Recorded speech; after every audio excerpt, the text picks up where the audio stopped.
அணிக்கு ரொம்ப வலு சேர்த்திக்கிட்டாருங்க. இப்போ எல்லாரும் இந்த புறநானூறு பாடல் தான் சொல்லியிருக்காங்க. புறநானூரில் பொன்முடியான் அப்படிங்கிறவர் எழுதின பாடல். அந்த பாட்டு சான்றோ நாக்குதல் தந்தைக்கு கடனே, அது ஒன்று தான் நமக்கு தெரியும். சான்றோ நாக்குதல் தந்தைக்கு கடனே. ஆனால் அது முழு பாட்டு என்னன்னு சொன்னோம்னாங்க, ஈன்று புறந்தருதல் என் தலை கடனே, சான்றோன் ஆக்குதல் தந்தைக்கு கடனே, வேல் வடித்து கொடுத்தல் கொல்லர்க்கு கடனே, நன்னடை நல்கல் வேந்தற்கு கடனே அப்படின்னு நிறைய என்னென்ன கடன்லாம் சொல்லுவாங்க. அப்படி சொல்லும் பொழுது சான்றோ நாக்குதல் தந்தைக்கு கடன். அப்பா சான்றோ நாக்குறாரு. ஆனால் இங்கே அம்மா, நான் அந்த தராசை எடுத்திருக்கேன், இப்போ நியாய தராசை எடுத்திருக்கேன். இதில் அப்பாவை பற்றியும் போட போகிறேன், அம்மாவை பற்றியும் பாயிண்ட்ஸ் போட போகிறேன்.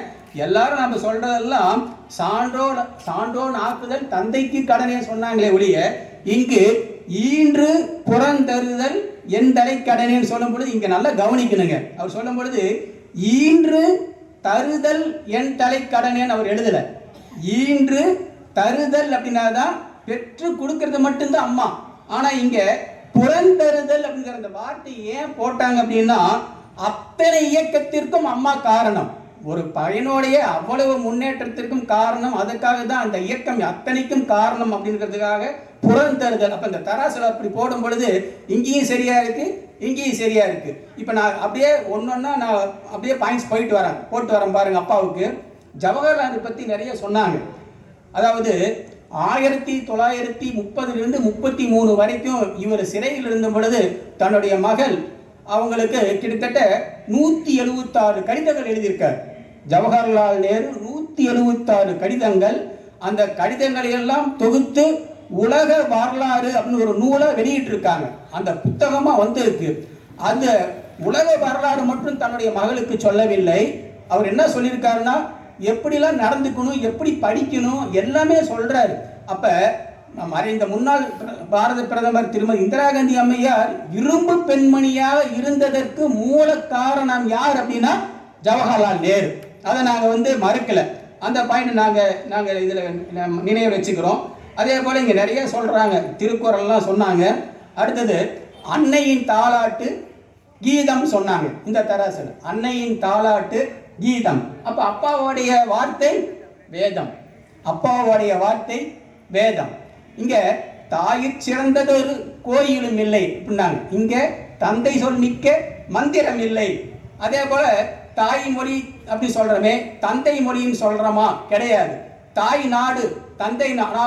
மகாகவி பாரதியார் ஒருத்தர் என்ன சொன்னார் அப்படின்னா, எங்கள் தந்தையர் நாடு என்ற பேச்சினிலே ஒரு சக்தி பிறக்குது மூச்சினிலே அப்படின்னு சொன்னவர் முண்டாசு கவிஞர் பாரதியார். அப்ப இந்த தந்தையோடைய சிறப்பை மகாகவி பாரதியார் சொல்லியிருக்கார். அதே போல நம்ம பட்டிமன்ற நகைச்சுவை பேச்சாளர் லியோனி அவர்கள் சொல்லுவார், அந்த காலத்தில் எங்கள் அப்பா எங்களை அடிச்சு வளர்த்தனார். அப்படி அடிச்சு வளர்த்தனால தான் நான் இன்னைக்கு இந்த தமிழ்நாடு பாடநூல் கழகத்தில் தலைவராக இருக்கேன். இந்த அளவுக்கு நான் உயர்ந்திருக்கேன்னா என்னுடைய அப்பா என்னைய அடித்து வளர்த்தார். அதே போல 10 மாசம் சுமந்தோம் 10 மாசம் சுமந்தோன்னு சொல்லிட்டே இருக்காங்க. இதே பார்த்தோம்னா ராமரை கோசரி 12 மாதம் சுமந்தாங்க. 10 மாதம், ஏன்னா அவங்களுக்கு அந்த வாய்ப்பு இறைவன் கொடுத்துருக்கான். அதனால 10 மாதம் சுமந்தான்னு சொல்றாங்க. அந்த 10 மாதம் சுமந்தவளையும் சுமப்பவன் தந்தை. அந்த சுமந்த தாயையும் சுமப்பவன் தந்தை அப்படின்றதையும் நாம இங்க நினைவு வச்சுக்கணும். அதே போல தந்தையோட பத்தி சொல்லும் பொழுதுங்க, ஒரு கவிஞர் ரொம்ப அழகா ஒரு கவிதை சொல்லியிருக்காரு.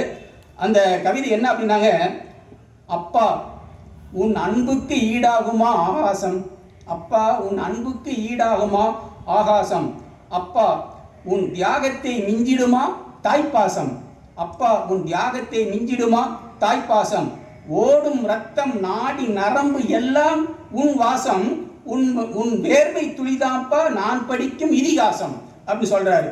உன்னை போல பூமி இல்லை, உன்னை விட சாமி இல்லை, உன்னை போல பூமி இல்லை, உன்னை விட சாமி இல்லை, கண்டிக்கும் உன்னோட பாசத்துக்கு முன்னே கடவுளும் கூட நிகரில்லைன்னு அந்த கவிதையை முடிக்கிறார்.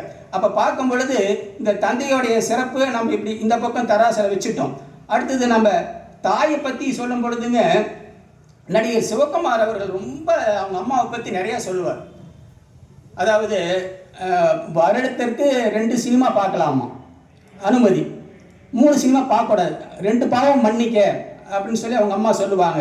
அவர் சொல்கிறாரு, என்னுடைய அப்பா சின்ன வயசுலேயே இறந்துட்டாரு, ஆனால் எங்கள் அம்மா மட்டும் இல்லாமல் இருந்திருந்தால் நாங்களாம் அனாதையாகியிருப்போம். அதாவது எங்கள் அம்மா கிட்ட நான் ஒரு தடவை 3வது சினிமா ஒன்று பார்க்குறதுக்காக, அதாவது மக்கள் திலகம் நடித்த அலிபாபா 40 திருடர் அந்த படம் வந்திருக்கு. அது ஒரு கலர் படம். அந்த படத்தை பார்ப்பதற்காக அம்மா கிட்ட, அம்மா எனக்கு காசு கொடுங்கம்மான்னு கேட்டிருக்காரு. உடனே அவங்க அம்மா என்ன செய்கிறாங்கன்னா, வயல் இருக்குது, இவங்களுக்கு சொந்த வயல் இருக்குது, ஆனாலும் இவங்களும் ஒரு ஆளாக வயக்காட்டில் வேலை செய்வாங்க. அவங்க அம்மாவும் வயக்காட்டில் வேலை செய்வாங்க. அப்படி வேலை செய்யும் பொழுது அந்த பருத்தியை காய்ந்து போன பருத்தியை செடியை பிடுங்கணுங்களாமா. அதை பிடுங்கிறது ரொம்ப கடினமான செயல். அதை பிடுங்கும் பொழுது கையெல்லாம் கிழிச்சு ரத்தமாக கொட்டுங்களாம். அப்போ நடிகர் சிவகுமார் அவர்கள் சொல்கிறாராம், எனக்கு பணம் கொடுமான்னு கேட்ட உடனே அந்த கட்டை அப்படியே பிரிக்கிறார். அவர் பிரிச்சுட்டு இப்படி கையை காட்டுறாங்க. அந்த அம்மா, இங்கே ரத்தம் வலியுது, இங்கே ரத்தம் வலியுது, விரலுக்கு நடுவில் ரத்தம் வலியுது, இதை பற்றியாடா, இந்த பணம் சம்பாதிக்கிறதுக்காக நான் எவ்வளவு கஷ்டப்படுறேன், உனக்கு சினிமா தேவையா அப்படின்னு கேட்டாங்களாம். அந்த வார்த்தை என்னை சாட்டையில் அடித்தது போல இருந்தது அப்படின்னு சொல்லிட்டு நடிகர் சிவகுமார் அவர்கள் சொல்றாங்க அந்த தாய். அதே போல இசைஞானி இளையராஜா அவர்கள் சொல்லுவாங்க அம்மாவை பற்றி, நாங்கள் இந்த அளவுக்கு இருக்கிறோம்னா அது காரணம் என்னுடைய அம்மா. சென்னைக்கு போகிறதுக்கு பணம் வேணும், அவங்க அம்மா கிட்ட காசு கேட்குறாரு. அவங்க அம்மா என்ன செய்கிறாங்கன்னா, ஒரு ரேடியோ வச்சுருக்காங்க. அந்த ரேடியோவை விற்றுட்டு 400 ரூபா பணம், அந்த 400 ரூபா பணத்தையும் பையன்கிட்ட கொடுத்துட்டு போதுமாட மகனேன்னு கேட்குறாங்க.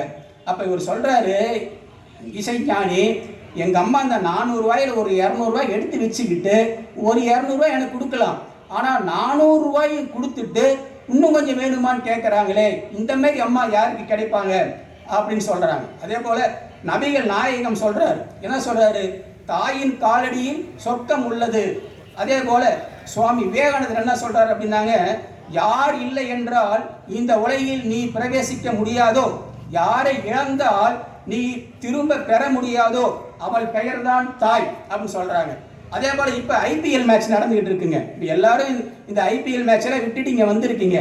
இந்த ஐபிஎல் மேட்ச்லைங்க சாய் சுதர்சன் ஒருத்தர் ஆடிட்டு இருக்காரு, தெரியும் நினைக்கிறேன். இந்த சாய் சுதர்சன் அப்படிங்கிறவர் வேற யாரும் இல்லை, நம்ம சென்னையை சேர்ந்தவர், ஆழ்வார்பேட்டையில் இருக்கார். இன்னைக்கு அதாவது தமிழ்நாடு டீமில் ஆடும்பொழுது தமிழ்நாட்டுக்கு ஆடுவார், இந்தியா ஆடும்பொழுது இந்தியாவுக்கு ஆடுவார். இப்போ குஜராத் டீமில் ஆடிட்டு இருக்காரு. பயங்கரமான பேட்ஸ்மேன். அவருடைய அம்மா அந்த பையனை பற்றி அவ்வளோ புகழ்கிறாங்க. என்னுடைய பையன் கிரிக்கெட் விளையாடும் பொழுது நான் லட்சுமி அஷ்டகம் கேட்டுக்கிட்டே இருப்பேன், அவன் ஆடி முடிக்கிற வரைக்கும் அந்த லட்சுமி அஷ்டகம் கேட்பேன். அதேமாரி சாய் சுதர்சன் சொல்லும் பொழுதும் தன்னுடைய தாயாரை பற்றி தான் ரொம்ப பெருமையாக சொல்லுவாப்புல, நான் இந்த அளவுக்கு இருக்குன்னா என்னுடைய தாயார் தான் காரணம் அப்படிலாம் சொல்கிறாங்க. அதே போல் இந்தமாரி எல்லாமே இந்த திரைப்படங்கள், பாடலாகட்டும், எல்லாமே தாயோடைய சிறப்பை நல்லா நிறையா சொல்கிறாங்க. இப்போ எனக்கு என்ன சொன்னாங்க, இந்த தீர்ப்பு 2 சமமாயிருச்சு, இந்த பக்கமும் சமமாயிருச்சு, அந்த பக்கமும் சமமாயிருச்சு. அதனால் நம்ம 2 பேருமே பங்கு வகிக்கிறாங்களா அப்படின்னு தீர்ப்பு சொல்லாமனா நான் என்றைக்கும் அந்தமாரி பண்ண மாட்டேன். வெட்டு 1 துண்டு 2, ஏதாவது ஒன்றுக்கு தான் தீர்ப்பு சொல்லணும். அப்போ இன்னும் கொஞ்சம் சில பாயிண்ட் போடணும். இன்னும் கொஞ்சம் பாயிண்ட் போடும்பொழுது அப்பாவை பற்றி நான் இன்னும் கொஞ்சம் நல்லா யோசிக்கிறேன், என்ன சொல்லலாம்னு சொல்லிட்டு.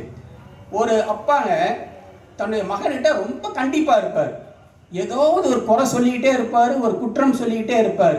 இங்கே பாடுறா லைட் சும்மா எரியுது, அங்கே பாடுற தண்ணி சும்மா வீணாக போயிட்டுருக்கு, ஏதாவது இந்த பையனுக்குன்னா ஒரே தொந்தரவு. அவங்க அம்மாட்ட, அந்த ஆளை கொஞ்சம் சும்மா இருக்க சொல்லுமா, என் வழியில் சும்மா குறுக்கு வராரு அப்படின்னு அம்மா கிட்ட கம்ப்ளைண்ட் பண்ணுவான். அப்படிப்பட்ட அந்த பையன் ஒரு முறை இன்டர்வியூ போகிறான். அந்த இன்டர்வியூ போகும் பொழுது உள்ளே நுழையிறான். நுழைஞ்சிட்டு நான் அதை பிறகு சொல்கிறேன். போகிறான், அங்கே எந்த கேள்வியும் கேட்கல அந்த பையனை. யூ ஆர் செலக்டட்ட்டாங்க, நீ தேர்வு செய்யப்பட்டாய், உனக்கு வேலை உண்டு. இந்த பையனுக்கு ஒரே ஆச்சரியம், எந்த கேள்வியுமே நீ கேட்கலையே, எனக்கு எப்படி வேலை கொடுத்தீங்க?